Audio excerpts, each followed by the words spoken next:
Institutional equities के CEO Rahul Arora हमारे साथ स्टूडियोज में जुड़ रहे हैं। Rahul, afternoon.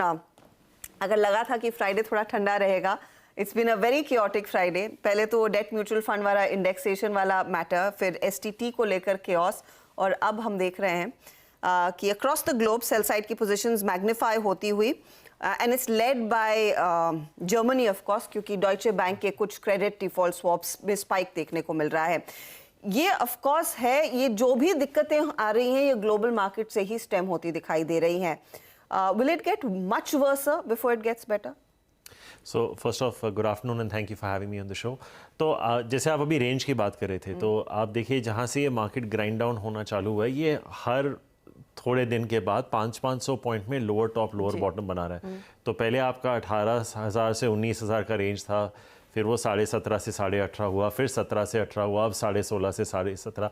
This is a very painful market, specially for intermediaries like us, because क्या होता है कि इंस्टीट्यूशनल वॉल्यूम्स काफ़ी ड्राई अप हो जाते हैं, चर्न्स काफ़ी गिर जाते हैं, बोरिंग सा, वो बोलते हैं कि give a clean death as opposed to an excruciating death. ये बहुत ही प्रोलॉन्ग हो चुका है। क्या ये एंड होगा एनी टाइम सून? पता नहीं। जैसे अभी आपने कहा डॉइश बैंक का भी इशू आ रहा है, फेड ने हाइक कर दिया, ईसीबी बैंक ऑफ इंग्लैंड ने, और आई थिंक कंसेंसस है कि आरबीआई 25 बेसिस पॉइंट का रेट हाइक कर देगा।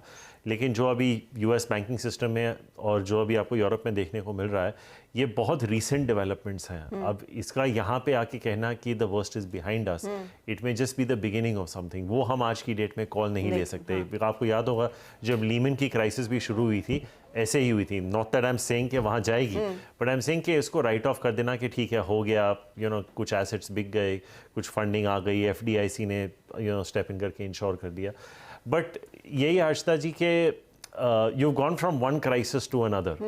आप कोविड से निकले, and then you had this issue of one house, so to speak, and then interest rates, and it's so on and so forth. There is no positive news, unfortunately.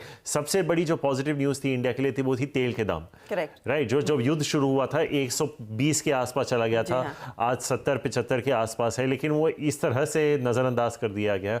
It's a very very big thing, but unfortunately it looks like it could be painful for a longer period of time. ये वापस 18,000-18,500 एक हरी में तो नहीं जाने वाला, but wait it out, क्योंकि मैंने recently कहीं तो सुना था या पढ़ा था कि चाहे मार्केट हो या इंसान, इवेंचुअली जाना ऊपर ही है। तो but times like this can be very challenging. But आप अपने स्टॉक्स खरीदते रहिए जहाँ पे आपको कन्विक्शन है। अगर थोड़ा बाजार नीचे भी गया, you can average, eventually this will come back and go higher. When is anyone's guess? मैं वही पूछने वाली थी, क्या ये मार्केट है जहां पर थोड़ी सी थोड़ा थोड़ा करके एलोकेशन लगातार करते रहना है, या फिर एक बार साइडलाइंस पर बैठे, क्योंकि ये थकाने वाला मार्केट है, या आपकी पूरी पेशेंस को टेस्ट करेगा, आपके पूरे कैपिटल को भी टेस्ट करेगा? एक तरफ से अच्छा है कि आईपीएल चालू हो रहा है तो थोड़ी डिस्ट्रैक्शन आ जाएगी, थोड़ी तो डिस्ट्रैक्शन आ जाएगी। बट नहीं, I think I take your point. देखिए आज भी जो म्यूचुअल फंड्स में अनाउंस हुआ है, तो हो सकता है कि वो थोड़ा पैसा इक्विटी लिंक स्कीम्स में आ जाए या बैलेंस एडवांटेज फंड्स में आ जाए। तो आई थिंक एक तरफ से थोड़ा रीबैलेंसिंग हो जाएगा। I am not saying there will be incremental flows, but वो थोड़ी एक एडजस्टमेंट डेफिनेटली हो जाएगी। But yeah I think there is value, there is value emerging in chemicals, there is value emerging in cement, there is value emerging in infrastructure. ऐसा नहीं है कि market इतना एक्सपेंसिव है इस वक्त के कुछ नहीं खरीद सकते। There are pockets of the market even after this fall, जो आपका 18,600-700 से जो अब हम ऑलमोस्ट 2,000 पॉइंट गिर चुके हैं फ्रॉम द हाइज। पर ऐसा नहीं है कि stocks are not available at attractive value. अगर आप सेक्टोरली जाएं, ऑटोज़ में भी काफ़ी वैल्यू नज़र आ रही है। तो I think you go case to case. It's not a bad time to start building a portfolio. You can average on the way down. रालो, आप यकीन मानिए बजट डे पे भी आप हमारे साथ थे, और आज भी बजट डे ही लग रहा है। सुबह से अगर आप देखें, सारी अमेंडमेंट्स आज ही आ रही हैं। It seems like a budget day 2 है, बिल्कुल वही फीलिंग आ रही है। अच्छा, अभी आपने सीमेंट का जिक्र किया, और वाकई सीमेंट में स्ट्रेंथ नज़र आ रही थी। इस बार सीमेंट को लीड करा था, उसकी स्ट्रेंथ को अल्ट्राटेक सीमेंट। सीमेंट में आपकी जो प्रेफर्ड बाय लिस्ट है राहुल, उसमें क्या है इस वक्त, ऊपर क्या है? तो देखिए वीरो, ऐसा है कि जब मैडम फाइनेंस मिनिस्टर ने बजट प्रेजेंट किया था, she has allocated I think almost 33% का इंक्रीज़ उन्होंने दिया है कैपिटल एलोकेशन में, कैपिटल एक्सपेंडिचर के लिए अगले साल के लिए, FY24 के लिए। और उसमें बेसिकली ज़्यादा से ज़्यादा एक्सपोजर उन्होंने रोड्स पे किया है। तो ऑब्वियसली सीमेंट की डिमांड तो होगी होगी। हमारे ब्रोकरेज हाउस हम पकड़ के चल रहे हैं कि आपको वॉल्यूम ग्रोथ 7 से 10% के बीच में मिल सकता है, depending on which company and which region you are in. जैसे मैं अभी हर्षदा जी से बात कर रहा था, क्रूड काफ़ी हद तक करेक्ट हो चुका है, तो आई थिंक वो एक positive incrementally across, not just crude, आप पेटको कोकिंग कोल की बात करें तो even though there is volatility intra week as well, लेकिन अपने हाई से काफ़ी नीचे आए हैं। तो मुझे लगता है कि आगे जाके अगले साल में 200-250 बेसिस पॉइंट का एबिडा पर टन पे काफ़ी एक पॉजिटिव इम्पैक्ट आ सकता है। तो इसके चलते हुए हमें ये देखना है कि सेक्टर में सबसे ज़्यादा highest return on capital employed कहाँ पे है, और गवर्नेंस जो हम बोलते हैं कि एक कंफर्ट है, तो वहाँ पे UltraTech would be our top pick. हमें लगता है कि यहाँ से भी अगर आप 1 से 2 साल का व्यू लेके चलें, तो आई थिंक अगर 1 साल का व्यू लेके चलें तो मुझे लगता है 15 से 20% स्टॉक पे डेफिनेटली मिल सकता है। थोड़ा ज़्यादा होराइजन होगा 2 साल का, तो हो सकता है वो 25 से 30% भी हो जाए। I think Ambuja cement is still looking like an interesting play to us. अगर आप मिड कैप्स में आ जाए तो रैमको सीमेंट हमें ठीक ठाक लगता है आई थिंक उस स्पेस में।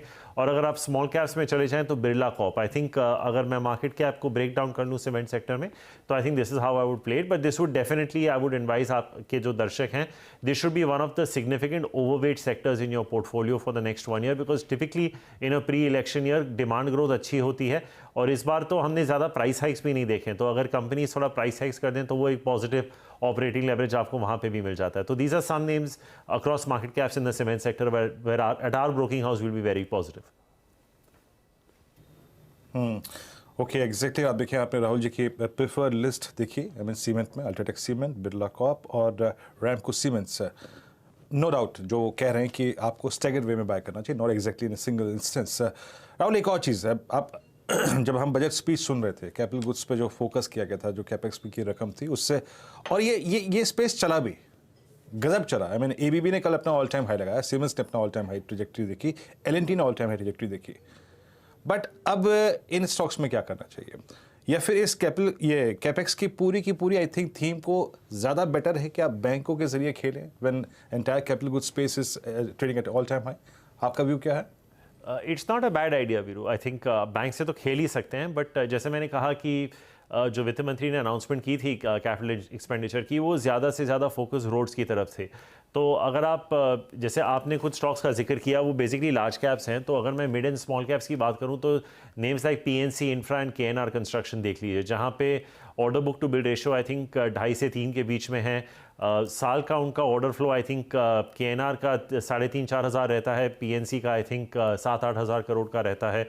बैलेंस शीट बहुत कंफर्टेबल है, डेट लेवल्स मैनेजेबल हैं, एंड प्रमोटर लेवल पे भी कोई ज़्यादा कंसर्न्स है नहीं। Valuations I think for the kind of return ratios they have are fairly inexpensive. तो आई थिंक जो आपने पॉइंट बताया कि कुछ स्टॉक्स लार्ज कैप्स में हाई बना रहे हैं, आई थिंक अगर आप डाउन द मार्केट कैप जो रिटेल इन्वेस्टर्स को भी ज़्यादा लुक्रेटिव लगेंगे, आप वहाँ पे पैसा डाल सकते हैं। आई थिंक एक प्रॉक्सी जो डिफेंस पे हो सकता है, क्योंकि कोल इंडिया का भी ऑफटेक काफ़ी हद तक अच्छा हो रहा है, वो है सोलर इंडस्ट्रीज़।